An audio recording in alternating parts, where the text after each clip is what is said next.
रमज़ान में इफ्तार पर गर्मा गर्म क्रिस्पी समोसे हों और वो भी चिकन और आलू के लजीज कॉम्बिनेशन के साथ, तो मज़ा डबल हो जाएगा। आज मैं आपको बताऊंगी एक आसान और परफेक्ट रेसिपी जो हर बार आपको रेस्टोरेंट स्टाइल की तरह क्रिस्पी लजीज और शानदार बनेगी। आप इसे बनाकर फ्रीज कर लीजिए और पूरे रमज़ान आप ये खा सकते हैं। ये आराम से आपकी 30 दिन तक चल जाएंगे। अस्सलाम वालेकुम, मोहम्मद किचन में आप सबका वेलकम है। सबसे पहले मैंने ऑयल लिया है। ऑयल मैंने इसमें 2 चम्मच लिया है। साथ ही मैंने इसमें 1/4 स्पून ज़ीरा डाला है। अब मैंने इसमें 1/4 स्पून ही मैंने हल्दी डाली है। बहुत बेसिक इंग्रेडिएंट डालूंगी और बहुत लजीज बनेगी, आप ट्राई कीजिएगा। बहुत ही बेसिक इंग्रेडिएंट मैंने इसमें डाले हैं। साथ ही अब मैंने इसमें कुटा हुआ धनिया डाला है। मैंने इसे भूना नहीं है, सिर्फ कूट लिया है और धनिया डाल दिया है। नमक आप अपने टेस्ट के हिसाब से ले लीजिएगा। मैंने इसमें आधा चम्मच नमक लिया है जो कि परफेक्ट था। साथ ही मैंने इसमें हरी मिर्चें बारीक काट के डाली हैं।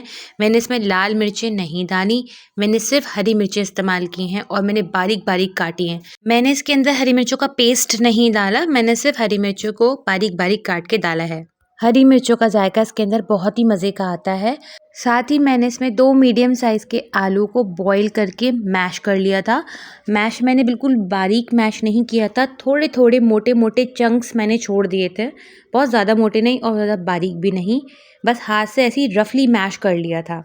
साथ ही मैं इसके 2 कप के बराबर श्रेडेड चिकन डालूंगी। मैंने चिकन को बॉईल करके श्रेड कर लिया था।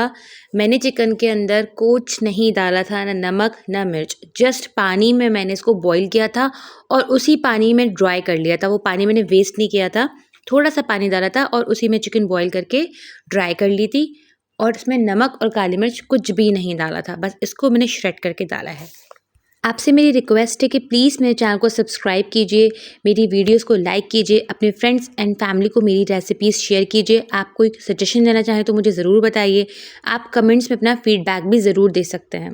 थैंक यू सो मच मुझे सपोर्ट करने के लिए, मेरी वीडियोज़ को लाइक करने के लिए। आप प्लेलिस्ट में चेक कर सकते हैं, मैंने डिफरेंट रेसिपीज़ डिफरेंट ओकेजन के हिसाब से बनाई हैं। आपको हर ओकेजन के हिसाब से रेसिपीज़ मिल जाएंगी। अब मैंने चूल्हा बंद कर दिया है और साथ ही मैंने इसमें 2 चम्मच के करीब भर के हरा धनिया डाला है। 2 चम्मच हरा धनिया बारीक कटा हुआ डाला है और उसको अच्छे से मिक्स कर रही हूँ। चूल्हा मैंने बंद कर दिया है। ये बहुत बेसिक सी इंग्रेडिएंट से रेसिपी है जो कि हमारे घर में अमूमन आम तौर पे होते हैं, तो आप बहुत आराम से ये रेसिपी बना लेंगे। मैं एक स्लरी बना रही हूँ। मैंने 2 चम्मच मैदा लिया है और साथ ही पानी से मैं इसका पेस्ट बना रही हूँ गाढ़ा गाढ़ा, ताकि जब मैं समोसे बनाऊँ तो समोसे की पट्टियों को चिपकाने की काम आए। समोसे की पट्टियाँ बाज़ार में आपको आराम से मिल जाती हैं। मैंने बाज़ार वाली ही पट्टियाँ ली हैं।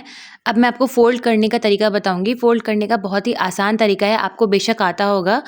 आप देखें, मेरे मेथड से भी इसको सीख सकते हैं। जिस तरह मैंने फ़ोल्ड किया है, आप इसको इस तरह फ़ोल्ड करके सारे समोसे बना लीजिए। आप चाहें तो दूसरे मेथड से भी फ़ोल्ड कर सकते हैं, जो आपको ईज़ी लगे आप वो मेथड अपना लीजिए। आप इसी समोसे की फिलिंग से रोल भी बना सकते हैं। इसी मेथड को रिपीट करके आप सारे समोसे कंप्लीट करने के बाद इसे फ्रीज़ कर सकते हैं एयर टाइट बॉक्स में 30 डेज़ के लिए। अफ्तारी से पहले निकालिए और इसे फ्राई कर लीजिए। इसे डीप फ्रॉस्ट करने की ज़रूरत नहीं है, आप इसे डायरेक्ट फ्रीज़र से निकालें और इसे फ्राई कर लीजिए। फ्राई करते वक्त एक बात का ध्यान रखिएगा कि आँच बहुत ज़्यादा तेज़ ना हो, वरना समोसे ऊपर से जल जाएंगे।